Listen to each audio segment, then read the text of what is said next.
Hello students, this is worksheet number 21 of class 10th for the subject English. This worksheet is about the use of poetic devices. बच्चों, ये poetic devices क्या होते हैं? आइए इन्हें जान लेते हैं। ये जो हैं कुछ अन्य नामों से भी जाने जाते हैं, जैसे कि literary devices, figures of speech, और हिंदी में आपने जरूर सुना होगा इन्हें अलंकार कहते हैं। ओके बच्चों, अब क्वेश्चन ये आता है कि कवि या पोएट अपनी पोएट्री में या कविताओं में इनका यूज क्यों करता है। वो इसलिए ताकि उसकी पोएम, उसकी कविता और अधिक सुंदर दिख सके, लग सके रीडर को, पढ़ने वाले को, पाठक को।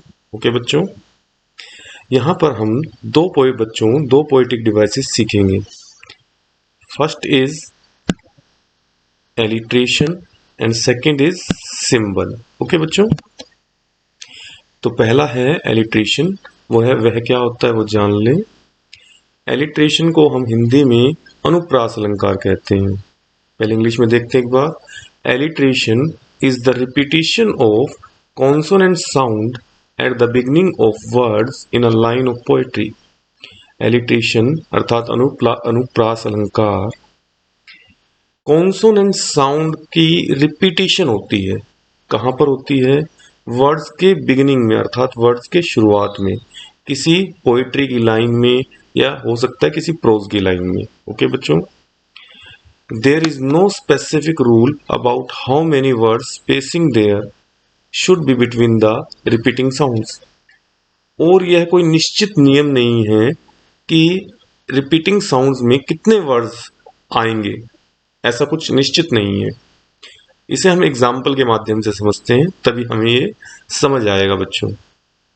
एग्जाम्पल देखते हैं। Wind whistles through the air. इस एग्जाम्पल में देखें बच्चों, इस एग्जाम्पल में देखें बच्चों, विंड जो है उसमें W word letter and whistles में डब्ल्यू लेटर, अर्थात वह साउंड रिपीट हो रही है। और कहाँ हो रही है? वर्ड्स के बिगिनिंग में। ओके, और एक लाइन ऑफ पोएट्री में। तो यहाँ पर पोएट ने एलिट्रेशन अर्थात अनुप्रास अलंकार का प्रयोग किया है। नेक्स्ट एग्जाम्पल देख लेते हैं। The trees swayed in the summer season. इस एग्जाम्पल में स साउंड देखिए, स्वेड में स बिगिनिंग में देखें, समर में स बिगिनिंग में, और सीजन में स भी बिगिनिंग में आ रहा है, अर्थात शुरुआत में। तो यहाँ पर भी पोएट ने एलिट्रेशन अर्थात अनुप्रास अलंकार का प्रयोग किया है। बच्चों, आपने हिंदी में भी एक एग्जाम्पल सुना होगा, मैं आपको दे देता हूं। मुदित महिपति मंदिर आए, सेवक सुमंत सचिव बुलाए।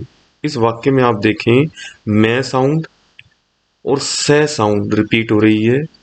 तो पोएट ने अर्थात कवि ने इसमें अनुप्रास अलंकार का प्रयोग किया है। आपको समझ आ गया होगा। नेक्स्ट देखते हैं बच्चों, सिंबल। ओके, सिंबल क्या है? सिंबल इज एन ऑब्जेक्ट और action that means something more than it's literal meaning. Symbol जो है एक ऑब्जेक्ट या फिर एक्शन है जिसका मीनिंग जो दिखाई देता है उससे कहीं ज्यादा होता है। समझे? आगे देखते हैं। Symbolism is the use of an object और रेफरेंस। सिंबोलिज्म जो है किसी ऑब्जेक्ट या रेफरेंस का यूज है, प्रयोग है। किस चीज के लिए प्रयोग करते हैं? टू रिप्रेजेंट एन आइडिया, किसी आइडिया को रिप्रेजेंट करने के लिए। समझे बच्चों? इसका एग्जाम्पल देख लेते हैं हम। Water can represent life. Water जो है लाइफ को रिप्रेजेंट कर सकता है। ओके, तो एग्जाम्पल यहाँ किसी पोएम से लिया गया है जिसमें लाइफ जो है वाटर के द्वारा रिप्रेजेंट की जा रही है, अर्थात वाटर जो है लाइफ के लिए का एक सिंबल है, अर्थात लाइफ के लिए सिंबॉलिक है। ओके बच्चों, तो वाटर यहाँ पर लाइफ के लिए सिंबॉलिक है। यहाँ पर सिंबल का यूज किया गया है पोएट के द्वारा। ओके, इसके बेस पर कुछ क्वेश्चंस दिए गए हैं, आइए उन्हें कर लेते हैं। फर्स्ट क्वेश्चन है, the poet uses the hemlock tree to symbolise. Poet जो है डस्ट ऑफ स्नो पोएम में हेमलॉक ट्री को क्यों सिंबलाइज करता है? हेमलॉक ट्री किस चीज को सिंबलाइज करता है? ओके, चार ऑप्शंस हैं, longevity, togetherness, healing, protection. Healing इसका करेक्ट आंसर है सी। क्यों? क्योंकि हीलिंग का अर्थ होता है उपचार करना, इलाज करना, या फिर और ऐसा क्यों है? क्योंकि इसके अंदर आप देखेंगे बच्चों कि भाई हीलिंग जो है वो पोएट को हील करता है होता है जब वह किसी पेड़ के नीचे, हेमलॉक ट्री के नीचे खड़ा होता है। नेक्स्ट क्वेश्चन देखेंगे, इसके अंदर question number 2, the line has given my heart is an example of. इसके अंदर हैज गिवन माई हार्ट किस चीज का एग्जाम्पल है, अर्थात इसमें कौन सा पोएटिक डिवाइस यूज हुआ है? आप ध्यान दें, इसके अंदर है साउंड, ये देखिए बिगिनिंग में, और है साउंड अगेन आर्ट में रिपीट हो रही है। इसका मतलब पोएट ने यहाँ पर एलिट्रेशन अर्थात अनुप्रास अलंकार का प्रयोग किया है। ओके, नेक्स्ट देखते हैं question number 3, in the poem the crow does not symbolise. Poem में क्रो जो है क्या सिंबलाइज नहीं करता है? वो डेथ को सिंबलाइज नहीं कर रहा है, इविल को नहीं कर रहा है, बैड लक को नहीं कर रहा है, वो जॉय को सिंबलाइज नहीं करता है। ओके बच्चों, नेक्स्ट देखते हैं question number 4, which of the following options is an example of alliteration. इनमें से कौन सा एलिट्रेशन का एग्जांपल है?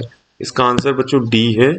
देखेंगे कैसे, इसके अंदर ध्यान दें, सेव्ड से साउंड, सम में फिर अगेन से साउंड रिपीट हो रही है, it means alliteration.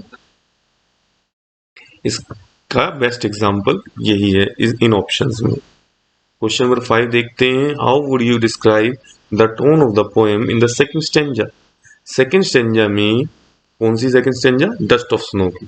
Second stanza में पोएम की टोन क्या है, पोएट क्या कहना चाहता है?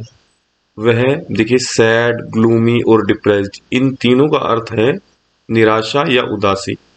लेकिन second stanza of the poem dust of snow जो है वो रिप्रेजेंट करती दिखलाती है होप को, आशा को, क्योंकि पोएट का मूड अब रिफ्रेश हो गया है और वह दिन को आशा पूर्ण तरीके से देख रहा है। ओके बच्चों, आई होप कि आप इसे अब आराम से कर पाएंगे। Thank you.